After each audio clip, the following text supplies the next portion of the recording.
Olá, meus povo e minhas pova. Olha eu de novo de barba feita, porque eu tinha que fazer o personagem do vídeo que está sendo lançado hoje e você está vendo ontem. No caso, eu gravei hoje, agora, que está sendo lançado o vídeo e você está vendo amanhã. Na verdade, não, você está vendo ontem. Como é que é? Enfim. Você está vendo o título abaixo também, né? Pois é, existe filosofia do direito, existe filosofia da mente, existe filosofia analítica e nada mais justo que existisse filosofia do humor, é verdade. Mas não tem não, nesse livro aqui, ó, Manual de Filosofia, e na maioria dos manuais de filosofia que eu pesquisei, não tem essa matéria. Não existe essa matéria como campo de estudo acadêmico, assim, filosofia do humor. Filosofia do humor, se você botar no Google, você vai encontrar. Mais na na área de letras ou especializações, enfim, um monte de coisa relacionadas ao humor, que vão para outras categorias, mas no fim das contas eu encontro filosofia do humor. Mas eu não fiz a apresentação, fui já logo, já dei o recado, mas vou falar sobre humor, porque aqui no Filosofia de Tudo, é lógico que não poderia deixar de ter filosofia do humor em um episódio de No Livro Qualquer. Seja muito bem-vindo. Aqui não tem filosofia do humor, em Santo Agostinho, Confissões, porra toda. Não tem nada. Agora, no Filosofia de Tudo tem filosofia do humor. E aqui é um livrinho tão simples, eu sempre falo nele. O povo deve ser povo besta do caralho. Sim, roda a vinheta.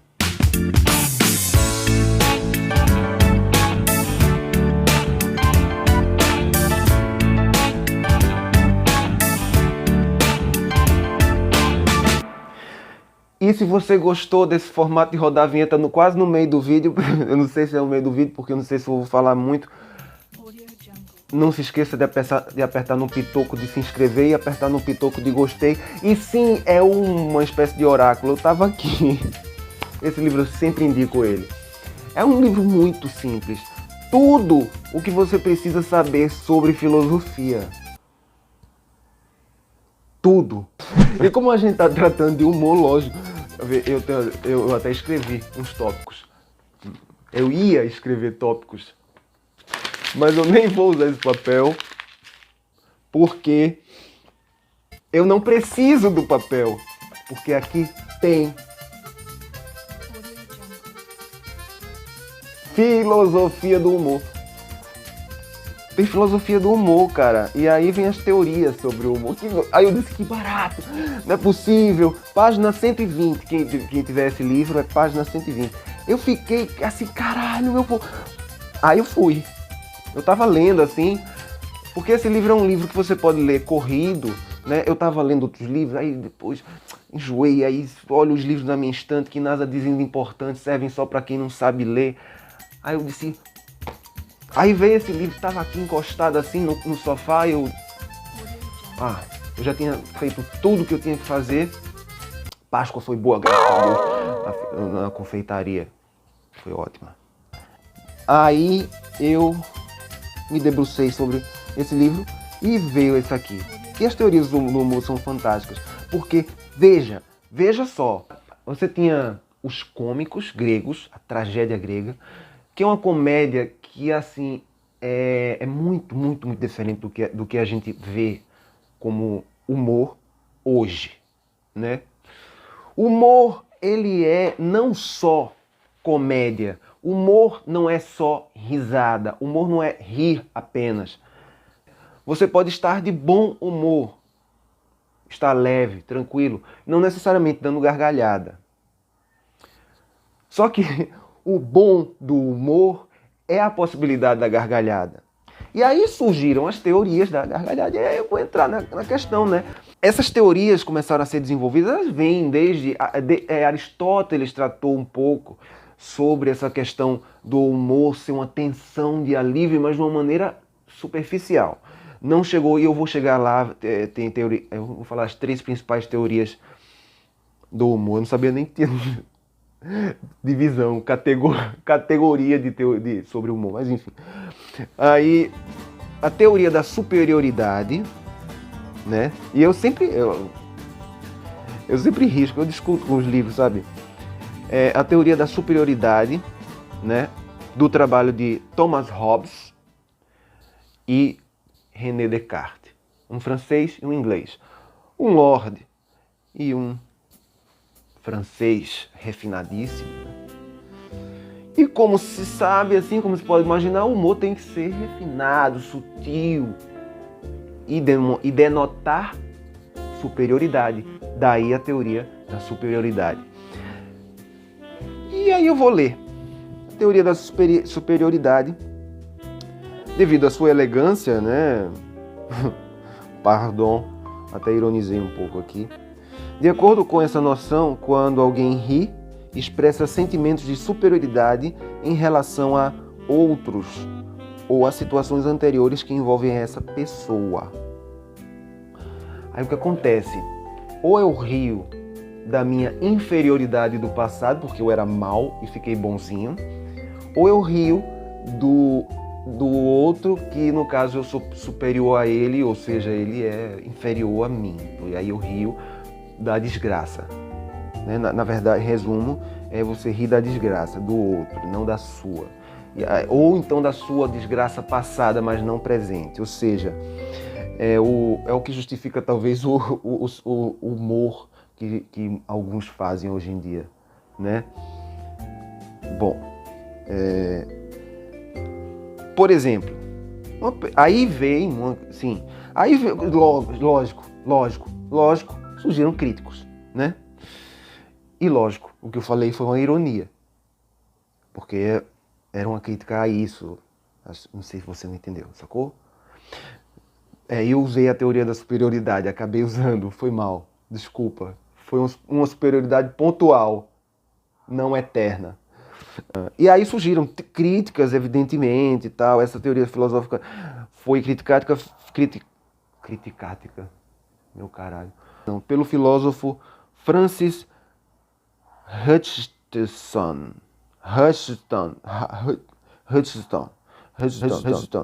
né? Criticou as ideias de Thomas Hobbes.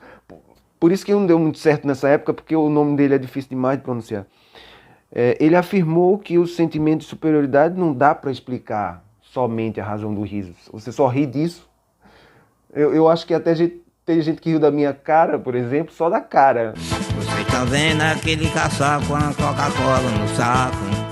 Quando eu apareci, já riu, né? Então, assim, não justifica, né? E não riu porque se sentiu superior, ou talvez sim, aí depende de você. Por exemplo, uma pessoa pode rir de uma figura de linguagem que lhe pareça estranha. Se eu falo que o blefe blunfa, o blunfing blefa. E de repente uma criança ri. Veja como as crianças riem de coisas mais simples. E como nós ficamos criando teorias para explicar sobre o que é. E sim, aí vem a teoria da superioridade, que facilmente é refutável. Né? Facilmente refutável. E aí surge a teoria do alívio. Essa teoria foi a que eu mais, assim, eu ri da teoria. Essa foi a primeira manifestação de humor, assim, como o alívio. Aí não é humor, só humor, como eu disse, bom humor, mau humor. É o riso mesmo, rir de alguma coisa. Como alívio de uma tensão. Mas calma que aí vem a questão. Contudo, eles também acreditavam que esses nervos,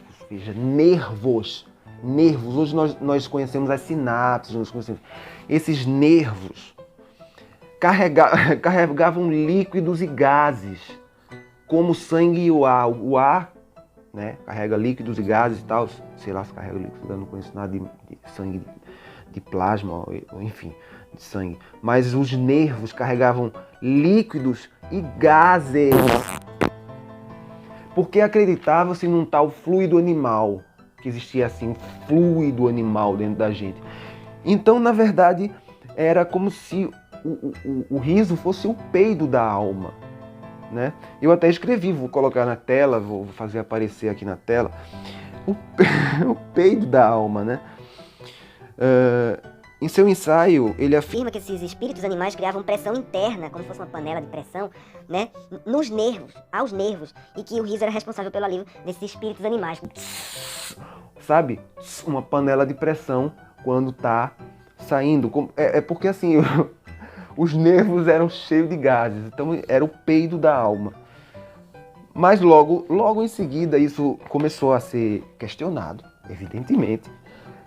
E aí depois surgiu, o mais famoso, conhecido por tratar da questão do humor, foi Freud.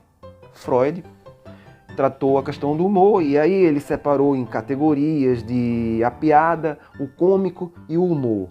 Né? E de acordo com Freud, a piada, histórias contadas de forma não sei o que e tal. No fim das contas, você acaba lendo isso aqui e você não chega a lugar nenhum, porque na verdade é uma energia reprimida que pode ser exprimida de diversas formas e inclusive sobre o riso. E o riso é provocado por 3 categorias e aí você tem as categorias em que ele dividiu o riso para explicar por que a gente ri do humor. Por que uma coisa é engraçada? Por quê? Porque existe uma categoria que explica... Ou seja, o próprio explicar... Eu não sei se você leu quando eu mostrei filosofia do humor, embaixo tem escrito o lado sério do riso. Sério? Não tem como, porque assim, você está falando de humor. Se você quer falar de humor, você está falando de humor com humor. Você não pode falar você não pode falar de humor sem humor, sabe? E humor vem de humus. Humus vem de terra. Vem de terra úmida. Terra úmida.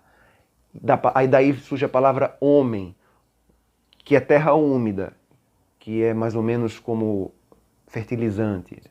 O homem é esse fertilizante ambulante que carrega o humus em si. Então ele já é humor por categoria, por natureza. Ele já é engraçado por natureza. O homem já é uma piada pronta. É porque a galera não saca isso. Mas aí vem Freud, não sei o quê, e aí vem com energia nervosa. E aí eu começo a pensar no riso do Coringa. Porque o riso do Coringa é um riso nervoso e é um riso maléfico. Eu não vou rir do riso do Coringa. Então você tem que ter uma certa lucidez, como falou Raul Seixas, controlando a minha maluquez misturada com a minha lucidez, para não rir do riso do Coringa. E aí não tem nem ironia. E aí você pode olhar nos meus olhos, que não tem ironia. Mas esquecendo o Coringa e voltando ao riso, Michael Clark. Afirma que primeiro a pessoa percebe que algo está incongruente, e então ela gosta dessa percepção e em seguida diverte-se simplesmente com a incongruência em si mesma, pelo menos em algumas delas. Essa teoria funciona melhor para explicar o humor, que as do alívio e a da superioridade, pois é válida para todos os tipos de humor. Que lindo! Temos uma teoria pronta do humor. É só você comprar um livro, que é barato, e aí você vai ter uma síntese do que é humor, e você vai conseguir ser um humorista, porque você já vai ter uma síntese pronta, e nós sabemos que não é nada disso. Ou seja, no fim das contas, é que assim, não tem uma resposta. Aí confunde, aí bate, choca, porque você tem a prestação no fim do mês para pagar, e do outro lado, a verdade do universo. Se choca a prestação que vai vencer, como disse Raul Seixas também. Toda vez eu cito, puta, Raul Seixas, caralho, também o que você quer, você vai conseguiu mesmo, né? Porra. Mas aí choca a verdade do universo com a prestação que vai vencer. Mas é melhor controlar sua maluquice misturada com sua lucidez. E ficar dentro de casa, quando pode, sabe? Como eu falei no vídeo anterior, pessoas ficam doentes e tal, porque não pode sair de casa, enquanto tem muita gente morrendo sufocada. E é por isso que eu tenho que terminar falando do cuidado que temos que ter com o outro, do cuidado que temos que ter com o nosso semelhante. Porque esse ensinamento, esse é simples. Esse não tem teoria, filosofia, não cabe filosofia nenhuma. e é o ensinamento do Cristo, ao qual vocês todos pregam. Ficamos por aqui. Um beijo a todos. E riso, porque riso é resistência.